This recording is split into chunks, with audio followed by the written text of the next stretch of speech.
Welcome to the Lemoore College Library and Learning Resource Center. This video tutorial will show you the steps to booking a study room.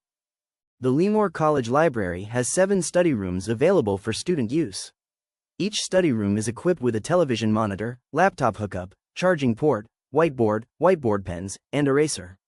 These rooms are heavily used and in high demand.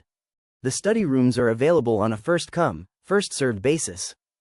To book a study room, navigate to our library website at lemorecollege.edu/resources/library and click on the study rooms icon.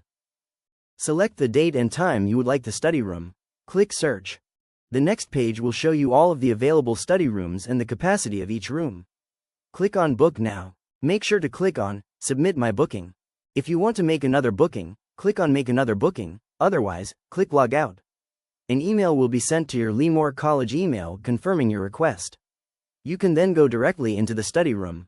Questions? Contact us in person at the 400 building on the Lemoore campus. Chat with us online through the Ask Us button on our website. Call us at 559-925-3420. Or, email us at ask@westhillscollege.lebansers.com.